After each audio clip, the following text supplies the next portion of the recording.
안녕하세요. 뉴스반장입니다. 조국혁신당 조국 대표를 피해 요리조리 도망다니는 한동훈 국힘당 비대위원장이 화제입니다. 흡사 톰과 제리를 보는 것 같아 폭소를 자아내고 있는데요. 살충제를 피해 도망다니는 모기의 모습과도 같습니다. 조국 대표가 한동훈 위원장을 예방할 계획이 있다며 만나면 고발 사주, 딸 입시 비리 의혹에 대해 물을 것이라고 밝혔는데요. 180도 달라진 조국 대표의 모습이 탄성을 자아냈습니다. 조국 대표가 원래 이런 분이었나요? 정치인 조국으로 거듭난 그의 모습에서 100% 정치 효능감마저 느껴졌는데요. 한마디 한마디가 우리의 마음을 대변하는 듯 했습니다. 다른 당 대표들과도 예방 계획이 있는지 궁금한데요. 이를테면 국민의힘 한동훈 비대위원장도 만날 계획이 있으신가요? 당연하죠. 저희가 실무진에서 제가 확인을 해봐야겠습니다만은 실무진에서 방문 계획을 아마 전달 지금 되었을 것 같은데 답을 받았는지 제가 확인해봐야겠습니다. 네. 지난달 부산에서 창당 선언할 때는 한 위원장을 비판한 발언이 화제가 됐어요. 네. 만난다면은 무슨 말씀하실 건가요? 부산에서 창당 선언할 때 제가 먼저 공격을 한 건 아니고요. 그 당시 기자분이 한 위원장이 저에 대해서 뭐라고 했는데 어떻게 생각하냐라고 저에게 먼저 물어서 네. 제가 하고 싶은 얘기를 했습니다. 네. 한동훈 위원장 관련해서 많은 언론에서 좀 덜 부각되고 있는데 한동훈 위원장 관련해서 여러 가지 저는 문제점이 있다고 생각합니다. 그래서 당시 영상을 시청자 여러분이 청취자 여러분이 보시면 좋겠는데 네. 다른 걸 떠나서 손준성 검사가 1심 유죄 판결을 받았는데 고발 사주 사건이죠. 예. 그때 손준성 검사가 고발장을 당시 국민의힘의 전신 정당에게 보내기 하루 전에 예. 손준성, 한동훈 그리고 다른 사람이 모여 있는 그 대화방에 한동훈이 거기에다 60장의 사진을 올립니다. 하루 전날에. 네. 그래서 비밀번호를 공개해라 이렇게 요구하신 거죠? 비밀번호에도 공개를 안 했고 그 60장 사진을 모두 지웠죠. 네. 한동훈 그러면 이제 씨가. 그때 당시 했던 발언을 만나서도 하실 건지 아니면 다른 말씀하실 건지 궁금한데요. 저는 당연히 해야죠. 만나게 된다면 저는 예. 바로 그 얼굴을 마주보고 그 왜 전화번호 관련해서 공개를 안 하시냐. 60장 그 사진이 뭐냐. 공수처에서는 손준성, 한동훈 두 분이 공모한 것으로 공수처는 의심하고 있는데 뭐냐라고 물으려고 합니다. 네. 바로 정면에서 물어야 되겠죠. 예방이 그 외에도 이루어질지 관심이 가네요. 네. 한동훈 장관 시절에 따님 같은 경우도 11개의 입시 비리 혐의가 있었는데 모두 무혐의 처분됐지 않습니까? 예. 이거에 대해서 의견도 제가 물을 생각입니다. 네. 성사되는지 좀 보겠고요. 네. 조 대표는 5일 전남 CBS 라디오 시사의 창과의 전화 인터뷰에서 한 위원장과 만나게 된다면 바로 얼굴을 마주보고 왜 전화번호 관련해서 휴대폰 비밀번호 공개를 안 하시냐. 손준성 검사가 고발장을 당시 국힘당 전신인 미래통합당에 보내기 하루 전에 한동훈이 손준성 그리고 다른 사람이 모여있는 대화방에 60장의 사진을 올렸는데 60장 사진이 뭐냐. 공수처에서는 손준성, 한동훈 두 분이 공모한 것으로 의심하고 있는데 뭐냐라고 바로 정면에서 물을 것이라며 이렇게 말했는데요. 조국 대표는 또 한동훈 장관 시절의 따님 같은 경우에도 11개 입시비리 의혹이 있는데 모두 무혐의 처분이 됐다. 이것에 대한 의견도 제가 물을 생각이라고 밝혔습니다. 이날 인터뷰에서 조 대표는 실무진에서 한동훈 위원장 방문 계획을 전달했다면서 답을 받았는지 확인해 보겠다고 말했는데요. 이후 조국혁신당은 조국 대표의 페이스북을 통해 조국혁신당은 조국 대표의 각 정당 대표 예방을 위해 해당 대표 측에 연락을 했다고 밝혔습니다. 다만 국힘당과 녹색정의당은 비대위원장 대표의 지방 일정 등으로 당분간 어렵다고 답을 해왔다고 전했는데요. 한편 한 위원장은 조국혁신당의 조국 대표와 이재명 더불어민주당 대표가 만나 총선 연대의 뜻을 밝힌 데 대해 국민에게 대단히 해로운 결합이라고 입에 거품을 물어댔습니다. 같은 날 한 위원장은 충북 청주에서 유가맘들과의 간담회를 한 뒤 기자들과 만나 민주당이 조국신당과 연대하지 않는다는 말을 믿었나 어차피 그렇게 하기로 했던 것이 아니냐면서 민주당이 합리적인 사람들을 다 쫓아내고 그 자리에 위원 종북정당인 통진당 후예와 조국 같은 사람으로 채울 것이라는 걸 이미 말씀드렸다. 이제 속내를 다 들킬 바에는 그냥 막장으로 가자. 그런 생각인 것 같다고 목소리를 높였는데요. 지금이 어느 때인데 종북 타령이나 해대며 끊임없이 묻지도 따지지도 않고 비판만 해대고 있는 걸까요? 왜 정작 자신을 향한 질문에는 아무런 답변을 하지 못하는 거죠? 꽃게가 옆으로 걸어가면서 왜 너는 옆으로 가냐고 고래고래 소리를 지르는 모양새인데요. 이 우픈 현실이 국힘당의 현 주소인 거죠. 앞으로 한동훈은 조국 대표를 피해 열심히 도망 다녀야 할 운명이 됐는데요. 그 많은 질문에 왜 여지껏 답하지 않고 남을 향한 비판만 했을까요? 이번에야말로 제대로 임자를 만난 듯 보입니다. 박근혜의 망령이 다시 살아 돌아온 걸까요? 미리 탄핵의 기운을 만끽이라도 하려는 듯 다시 정치판에 박근혜의 탄핵의 부유물들이 등장했는데요. 잊었던 과거의 기억이 새록새록 되살아납니다. 머리가 있다면 이런 공천이 가능할까요? 이게 한동훈이 말하는 조용한 공천, 혁신의 시스템 공천입니까? 국힘당이 박근혜 씨의 최측근 인사로 알려진 유영하 변호사를 경선 없이 대구의 단수로 공천했습니다. 쇄신 없는 공천이라는 비판에 대해서 대안으로 내놓았던 국민 추천제의 내용도 발표했는데요.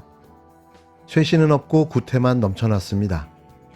서울 강남과 대구, 울산 등 강세 지역 5곳에 적용하기로 했는데요.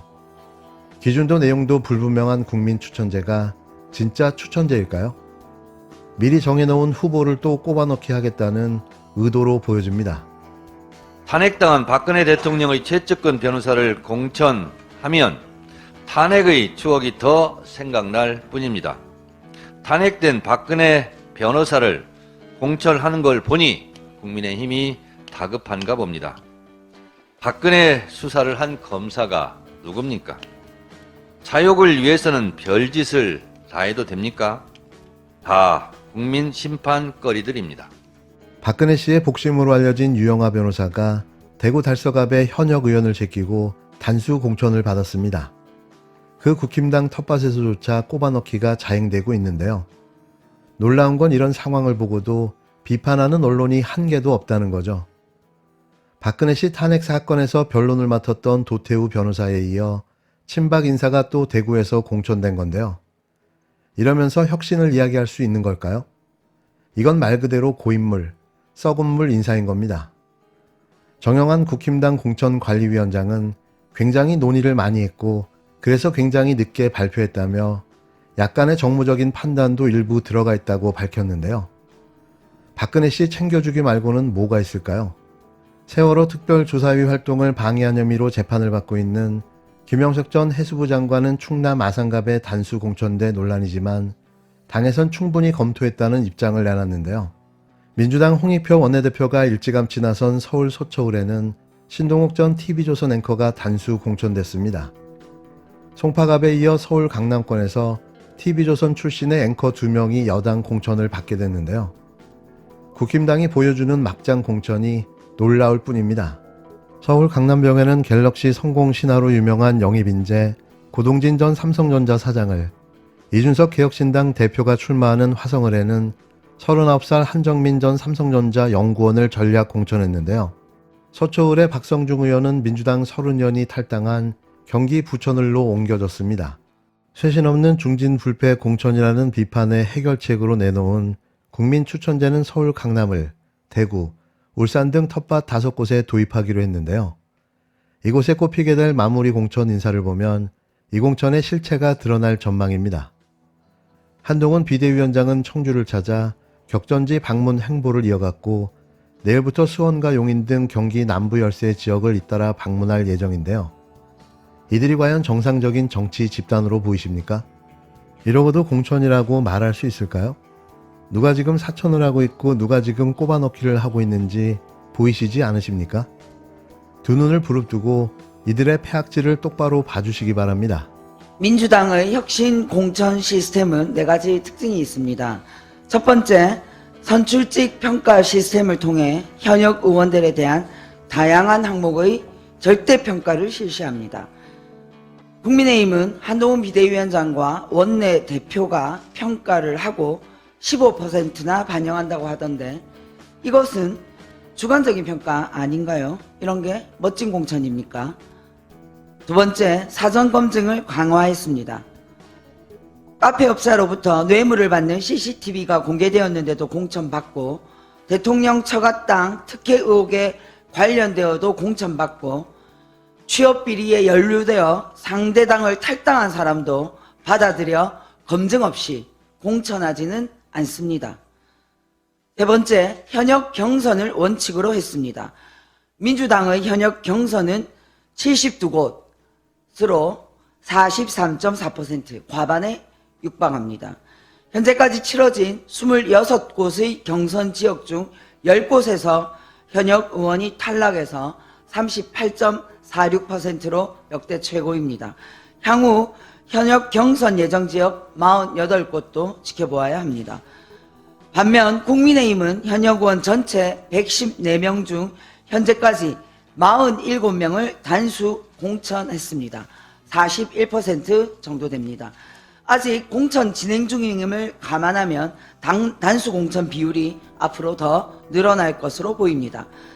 네 번째, 양자 경선 및 결선을 도입해서 현역 의원의 경선 기득권을 제한했습니다.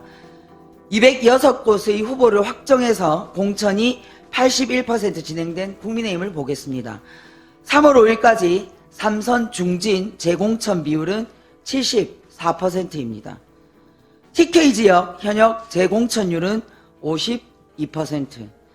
지역구 현역 의원은 현재까지 13명이 교체되어서 교체율은 14.44%에 불과합니다. 여성은 12%, 45세 이하 청년은 8.1%로 홀대당하고 있습니다. 박근혜 전 대통령의 변호인인 유영아 변호사 공천은 탄핵 공천으로 봐야 하는 거 아닙니까? 윤석열 대통령과 한동훈 비대위원장의 공천 농단입니까? 한마디로 국민의힘은 고인물 공천, 탄핵 공천입니다. 민주당 공천을 비난하느라 여념이 없는 한동훈 비대위원장님, 아무리 급해도 제대로 된 비판을 해야지 가짜뉴스로 비난을 하면 되겠습니까? 전남 순천 광양 곡성 구례을 지역구 권양엽 후보님, 26년간 민주당 당직자로 일하고 문재인 정부 인사비서관을 지냈죠. 짧은 대통령 선거 기간에는 배우자실 부실장 중에 한 명이었습니다. 이런 권양엽 후보의 여러 경력 중에 유독 배우자실 부실장 경력을 비서라고 표현하며 사천이라고 떠들고 있습니다. 앞으로 국회의원 출마할 사람은 대통령 선거 때 자기 당 대통령 후보 배우자의 보좌 역할은 하면 안 되겠네요. 대통령 후보를 보좌하면 측근 공천이고 배우자를 보좌하면 사천이 됩니까? 모 언론에서 단수 공천받은 현역 의원 62명 중에 친명이 41명, 그래서 비명 행사라고 기사를 쓰시던데, 민주당에서 공천받은 분들은 전부 친명이고 낙천한 분들은 전부 비명입니까? 친명 41명의 근거를 제시하십시오. 그럴 자신 없으면 즉시 정정보도하십시오. 불응시 언론중재위의 제소는 물론 업무방해와 낙선 목적으로 허위 사실을 공표한 것에 대해서는 고발 조치할 것입니다. 어제 이재명 대표가 긴급 기자회견에서도 말씀드렸듯이 민주당의 인내가 한계에 이르렀습니다. 공천과 관련한 가짜뉴스에는 단호하게 대응하겠다는 말씀을 다시 한번 강조하겠습니다. 한동훈 위원장님, 편드는 언론이 많다고 공천에 대해서 가짜 억지 뉴스 생산하지 마십시오. 언젠가 그 언론의 펜이 칼이 되어 한동훈 위원장에게 향할 것입니다.